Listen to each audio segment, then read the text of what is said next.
안녕하세요. 김광삼의 찐국TV 김광삼 변호사입니다. 이재명 대표가 이제 문재인 대통령을 만났죠. 그런데 이제 걸핏하면 이재명 대표가 이제 문재인 전 대통령을 찾아갑니다. 이번에 또 찾아갔어요. 그래서 왜 이번에 찾아갔을까? 그것에 대해서 오늘 말씀을 드리려고 합니다. 일단 오늘 방송을 보시기 전에 구독과 좋아요 그리고 알림 설정을 부탁을 드립니다. 일단 이재명 대표하고 문재인 전 대통령이 만나기 전날 김경수 전 도지사가 아주 신랄하게 이재명 대표를 비판했잖아요. 특히 일극체제 관련해서 비판하고 또 비명 행사, 지난번 총선 때 있었던 일, 그리고 사당화, 그리고 사과를 해야 한다 이런 부분에 대해서 아주 직격을 해버렸어요. 사실 이제 민주당 내에서 이런 얘기가 나올 수 있는 상황이 절대로 아니죠. 근데 그럼에도 불구하고 김경수 지사가 때는 이때다 하고 직격을 했습니다. 왜 그런 이야기를 김경수가 했을까? 저는 뭐 여러 가지로 분석을 해보면 이제 첫 번째는 이제 타이밍이죠.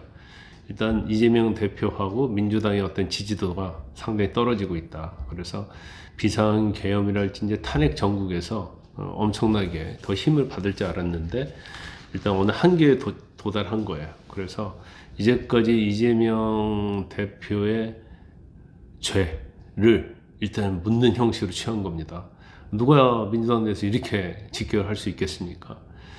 그래서 특히 이제 이재명 대표의 사법 리스크와 관련해서 일단 적어도 2심 재판이 나올 가능성이 크면 이재명의 일극 체제가 무너질 수 있다 이런 생각을 한 것 같아요. 두 번째는 이제 체급 키우기죠. 본인이 이재명 대표를 직격함으로 말미암아서 나는 이재명 대표하고 같은 급이다.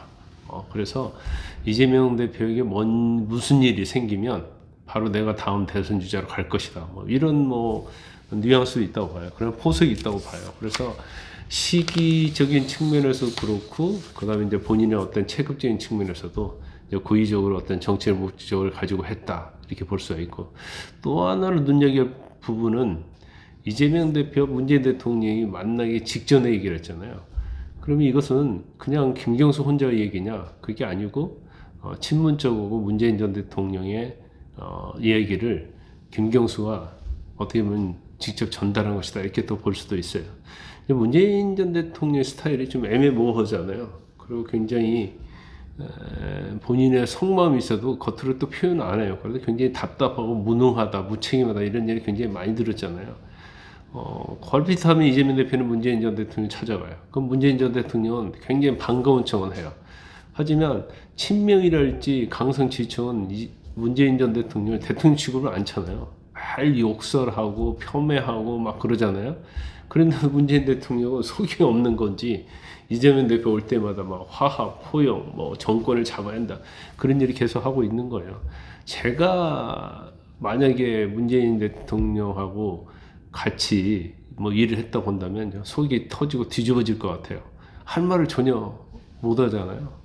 그러면서 맨날 웃는 표정, 성인군자인 척 하는데, 참, 저는 그렇게 문 대통령을 좋아하지도 않은데도 어떻게 보면 속이 좀 터질 때 있는 것 같아요. 일단, 이재명의 일극체제가 좀 흔들리고, 또 민주당의 추락을 좀 하면서 약간 분열의 어떤 그런 상황이 오고 있다 이렇게 봅니다. 문재인 대통령도 지난번에 0.7% 차이로 떨어졌으니까 이번엔 잘해봐라. 포용과 화합을 하라. 이렇게 얘기를 하면서 김경수를 할지 김부겸을 챙기라 이렇게 얘기했는데 지금 민주당 내에서는 이걸 챙길 수 있는 분위기가 아니잖아요. 챙기면 바로 어떻게 돼요? 바로 손가락질 받고 죽이려고 덤빌 거 아닙니까? 최민희 의원이 그런 말 했잖아요. 비명계가 움직이면 가만두지 않겠다. 당원들과 함께 죽일 것이다. 이런 얘기까지 하고 있기 때문에 누가 함부로 나설 수는 없어요. 하지만 결과적으로 보면 이제는 이제 흔들릴 가능성이 보이면 바로 치고 들어올 것이다 이렇게 생각을 합니다. 이런 김경수의 어떤 이런 직설적인 어떤 공격에 대해서 아주 민주당 내에서도 들끓듯이 일어나고 있잖아요. 벌떼처럼 덤벼가지고 막 공격을 합니다. 특히 박선은 의원, 이 사람은 누구예요? 바로 박광원 의원과 경선에서 이겼잖아요. 근데 박홍원 의원에게는 하위 20%를 해가지고 당연히 지게 만들어 놨잖아요. 그래서 거기서 이긴 사람, 또 이현희 의원, 이 사람은 또 도종환 의원으로 해서 이긴 사람인데 전부 다 어떻게 보면 이재명 대표의 비명 행사에 혜택을 받은 사람이에요. 친문을 죽이기 위해서 감점을 엄청나게 해서 이길 수 없게 만들었고, 그 다음에 경선에서 이길 수 있게, 어떻게 보면 이건 제가 볼 때는 거의 뭐 인위적인 조작에 가깝다고 저는 봐요. 이건 경선이 아니죠, 사실은. 왜냐면 누가 이길 것이 뻔하니까. 그러다 보니까 이런 사람들이 나서는 거예요. 뭐 윤석열의 탄압받은 자, 이재명을 얘기하는 것 같고, 윤석열의 사면받은 자, 이것은 김경수를 얘기하는 것 같아요. 그리고 문정부의 공간은 김경수 등 당시의 인사들의 몫이다. 이거 이현희 의원이 한 얘기인데, 그리고 대선 패배 관련해서도 당연히 대선 패배는 후보자가 잘못해서 대선 패배한 거 아닙니까?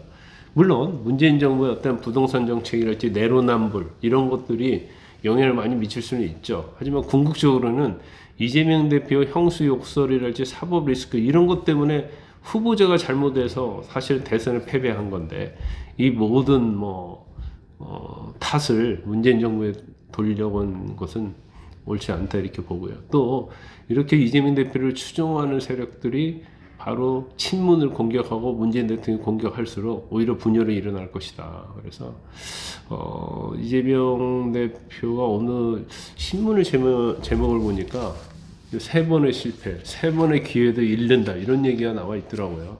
근데 제가 볼 때는 그럴 가능성이 굉장히 높아가고 있다 이렇게 보이고, 아무리 문재인 전 대통령이 포용, 통합 이렇게 강조해도 이제까지 만날 때마다 이 얘기해도 문재인 전 대통령의 이야기를 이재명 대표가 들은 적이 한 번도 없어요. 오히려 더 강하게 나갔잖아요.